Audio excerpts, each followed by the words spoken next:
Hi, my name is Lesley Donaldson, and this is part C of this week's reading of the story. So part A, we did the questions for chapter 7.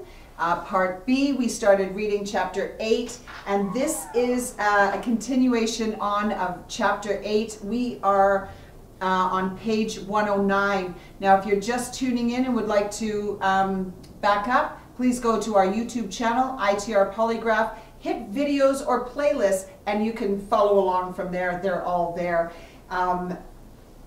We just finished reading, literally,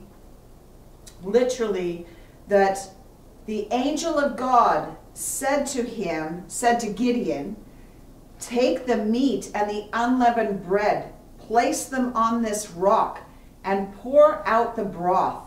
And Gideon did so. Then the angel of the Lord touched the meat and the unleavened bread with the tip of the staff that was in his hand. Fire flared from the rock, consuming the meat and the bread, and the angel of the Lord disappeared. When Gideon realized that it was the angel of the Lord, he exclaimed, "Alas, sovereign Lord, I have seen the angel of the Lord face to face." But the Lord said to him, "Peace, do not be afraid. You are not going to die." So Gideon built an altar to the Lord there and called it, "The Lord is Peace." To this day it stands in, I'm saying the word Oprah, O-P-H-R-A-H, Oprah. If it's spelled differently, please let me know, maybe in one of the comments or something. I'm trying to say it correctly, but I hope I'm not ruining the way it's written. Oprah of the Israelites. So why I reread that was because it's incredible to know that you can actually be in the presence of the angel of the Lord, face to face, holding a staff in his hand. If we are reading scripture that says God is here, he is the same God yesterday, today, and tomorrow, then he is. The angel of the Lord is still with us, that still in our presence. We just must have the eyes to see and the ears to hear. Because sometimes God uses people that you would never suspect is truly an angel of the Lord sent by God to talk to you. Because Gideon wasn't quite sure. He wasn't quite sure until he performed that. So maybe the angel of the Lord didn't look like he was an angel of the Lord at all, right? So that was really interesting. I'd like to know your thoughts on that part of this reading, because it's really quite incredible. So let's continue reading this part of the chapter. It says, "Now all the Midianites, Amalekites, and other eastern people joined forces and crossed over the Jordan and camped in the valley of Jezreel. Then the Spirit of the Lord came on Gideon, and he blew a trumpet, summoning the Israelites to follow him. He sent messages throughout Manasseh, calling them to arms, and also in Asher, Zebulun, and Naphtali, so that they too went up to meet them. Gideon said to God, 'If you will save Israel by my hand, as you have promised, look, I will place a wool fleece on the threshing floor. If there is dew only on the fleece, and all the ground is dry, then I will know that you will save Israel by my hand, as you said.' And that is what happened. Gideon rose early the next day. He squeezed the fleece and wrung out the dew, a bowl full of water. Then Gideon said to God, "Do not be angry with me. Let me just make one more request. Allow me one more test with the fleece, but this time make the fleece dry and let the ground be covered with dew." That night God did so, only the fleece was dry and all the ground was covered with dew.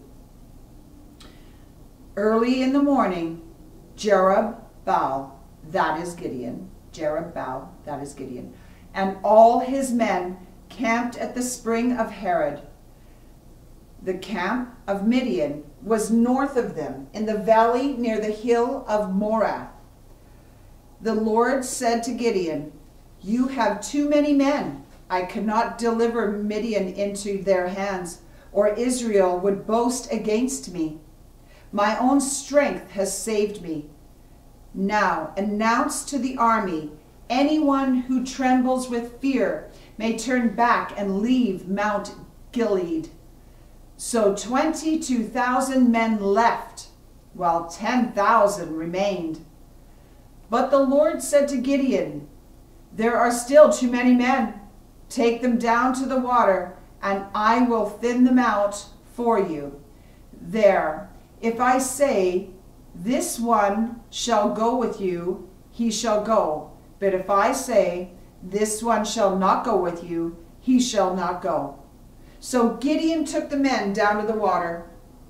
There the Lord told him, "Separate those who lap the water with their tongues as a dog laps from those who kneel down to drink." 300 of them drank from cupped hands, lapping like dogs. All the rest got down on their knees to drink. The Lord said to Gideon, "With the 300 men that lapped, I will save you and give the Midianites into your hands. Let all the others go home." So Gideon sent the rest of the Israelites home, but kept the 300 who took over the provisions and trumpets of the others. Now the camp of Midian lay below him in the valley. During that night, the Lord said to Gideon, "Get up, go down against the camp, because I am going to give it to you into your hands. If you are afraid to attack, go down to the camp with your servant Purah, and listen to what they are saying.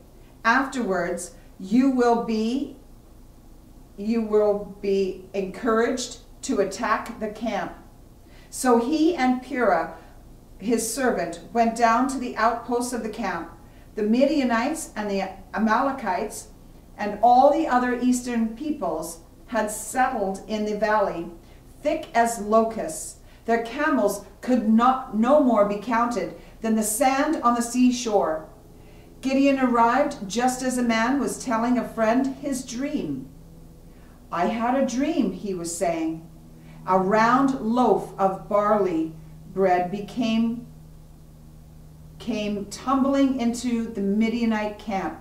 It struck the tent with such force that the tent overturned and collapsed." His friend responded, "This can be nothing other than the sword of Gideon, son of Joash the Israelite. God has given the Midianites the whole camp into his hands." When Gideon heard the dream and its interpretation, he bowed down and worshipped. He returned to the camp of Israel and called out, "Get up! The Lord has given the Midianite camp into your hands." Dividing the 300 men into 3 companies, he placed trumpets and empty jars in their hands of all of them, with torches inside. "Watch me," he told them. "Follow my lead. When I get to the edge of the camp, do exactly what I do. When I and all who are with me blow our trumpets, then from all around the camp blow yours and shout, for the Lord and for Gideon. Gideon and the 100 men with him reached the edge of the camp at the beginning of the middle watch, just after they had changed the guard. They blew their trumpets and broke the jars that were in their hands. The 3 companies blew the trumpets and smashed the jars, grasping the torches in their left hands and holding in their right hands the trumpets they were to blow. They shouted, "A sword for the Lord and for Gideon." While each man held his position around the camp, all the Midianites ran, crying as they fled. When the 300 trumpets sounded, the Lord caused the men throughout the camp to turn on each other with their swords. The army fled to Beth Shittah towards Zerath, and as far as the border of Abel Maholah near Tabath. Israelites from Naphtali, Asher, and the Manasseh were called out, and they pursued the Midianites.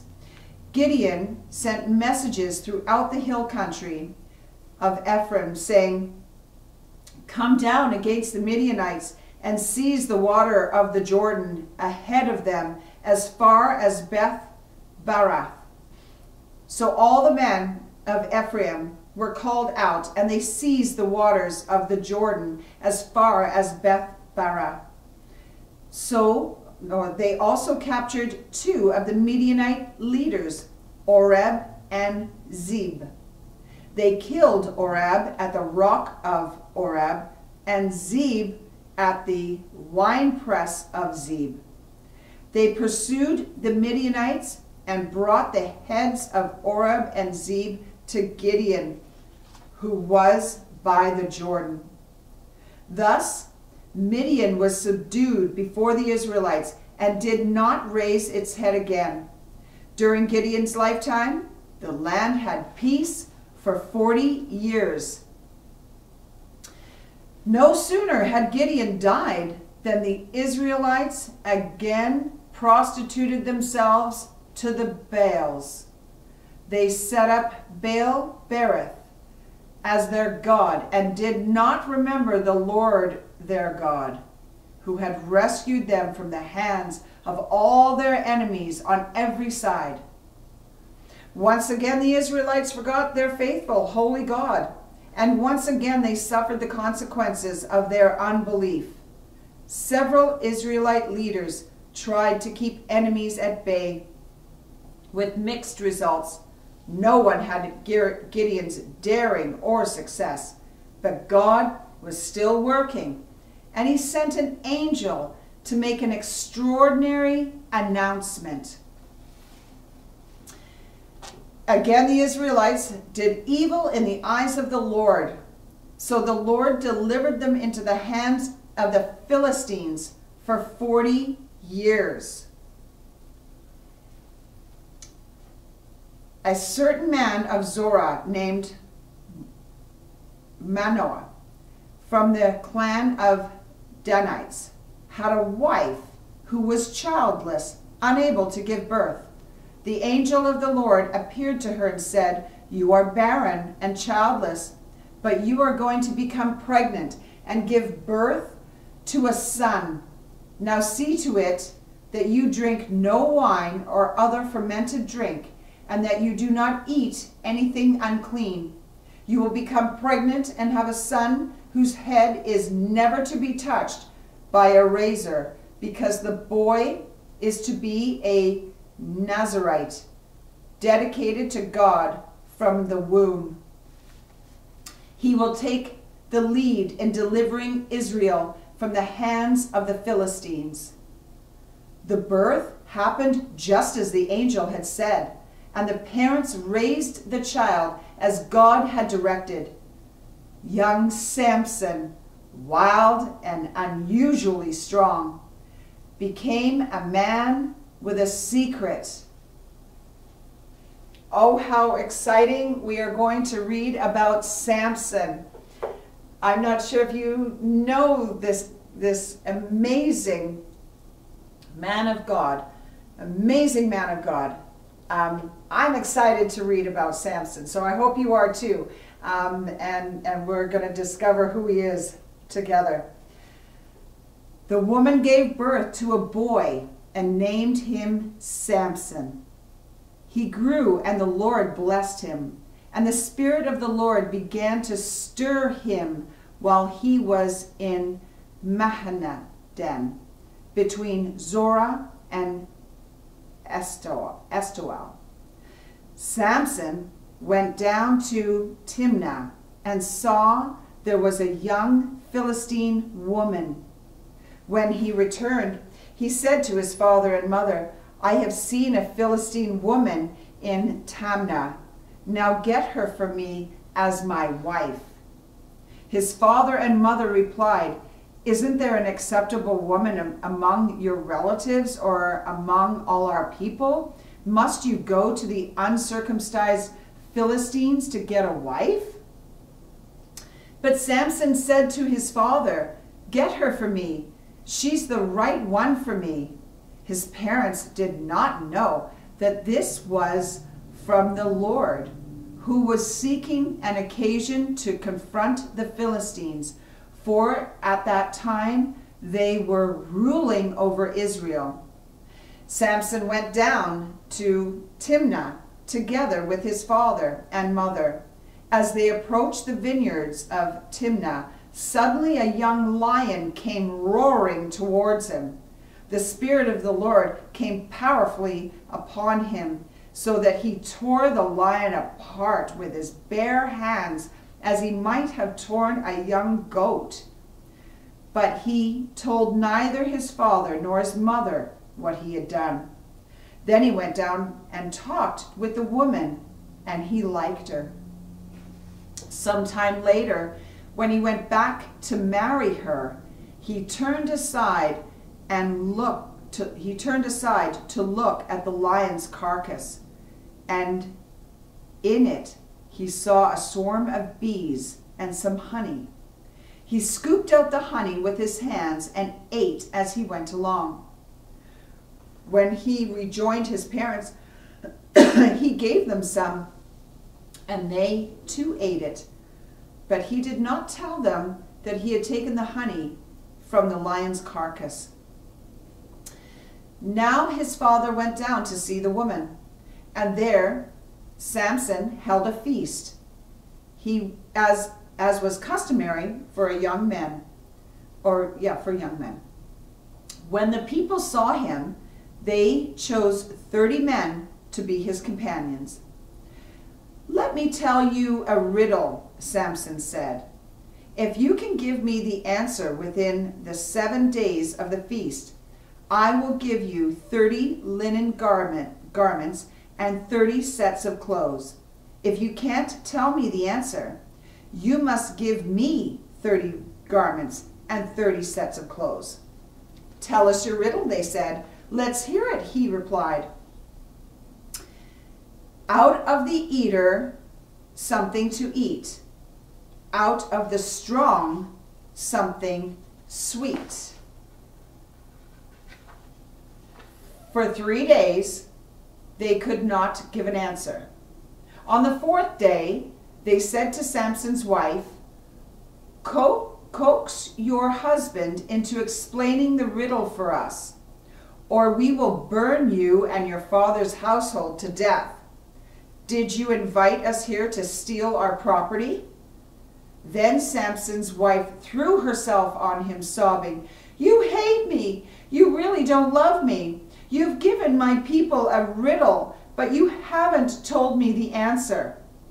"I haven't even explained it to my father or mother," he replied. "So why should I explain it to you?" She cried the whole 7 days of the feast. So on the 7th day he finally told her. Because she continued to press him, she in turn explained the riddle to her people. Before sunset on the 7th day, the men of the town said to him, "What is sweeter than honey? What is stronger than a lion?" Samson said to them, "If you had not plowed with my heifer, you would not have sold my riddle." Then the Spirit of the Lord came powerfully upon him. He went down to Ashkelon, struck down 30 of their men, stripped them of everything, and gave their clothes to those who had explained the riddle. Burning with anger, he returned to his father's home, and Samson's wife was given to one of his companions who had attended him at the feast. Later on, at the time of the wheat harvest, Samson took a young goat and went to visit his wife. He said, "I'm going to my wife's room," but her father would not let him go in. I was so sure you hated her," he said, "that I gave her to your companion. Isn't her younger sister more attractive? Take her instead."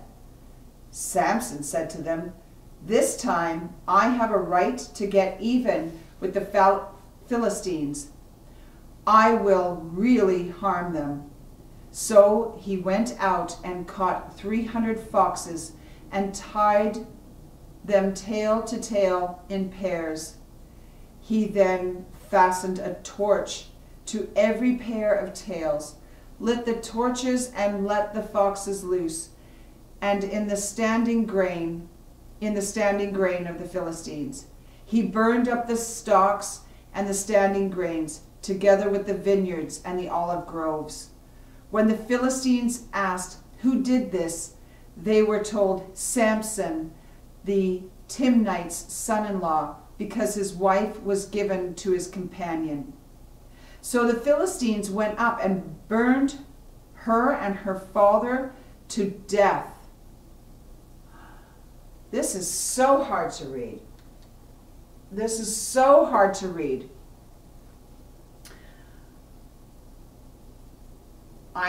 And that's why I wanted to read about Samson. I only know some different parts about this story of Samson. Now we're reading the whole story.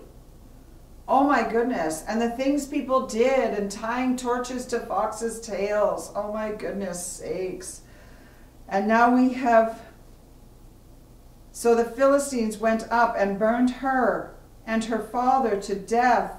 Samson said to them, "Since you've acted like this, I swear that I won't stop until I get my revenge on you." He attacked them viciously and slaughtered many of them. Then he went down and stayed in a cave in the rock of Etam. The Philistines went up and camped in Judah, spreading out near Lehi. The people of Judah asked, "Why have you come to fight us?" "We have come to take Samson prisoner," they answered, to do to him as he did to us." Then 3,000 men from Judah went down to the cave in the rock of Etam and said to Samson, "Don't you realize that the Philistines are rulers over us? What have you done to us?" He answered, "I merely did to them what they did to me." He said to him, We've come to tie you up and hand you over to the Philistines." Samson said, "Swear to me that you won't kill me yourselves." "Agreed," they said. "We will only tie you up and hand you over to them. We will not kill you." So they bound him with 2 new ropes and led him up from the rock. As he approached Lehi, the Philistines came towards him shouting, "The Spirit of the Lord came powerfully upon him." The ropes on his arms became like charred flax, and the bindings dropped from his hands. Finding a fresh jawbone of a donkey, he grabbed it and struck down 1,000 men. Then Samson said, "With a donkey jawbone, I have made donkeys of them. with a donkey jawbone, I have killed 1,000 men." When he finished speaking, he threw away the jawbone, and the place was called Ramath Lehi. Because he was very thirsty, he cried out to the Lord, "You have given your servant this great victory, but I now die of thirst and fall into the hands of the uncircumcised." Then God opened up a hollow place in Lehi, and water came out of it. When Samson drank, his strength returned, and he revived. So the spring was called En Hakor, and it is still there in Lehi. Wow, this is incredible. So I'm going to stop here. This is the end of part C. We will need part D in order to finish this chapter 8. A few good men and women. What a chapter. Stay with me. Come back. Thank you. Bye now.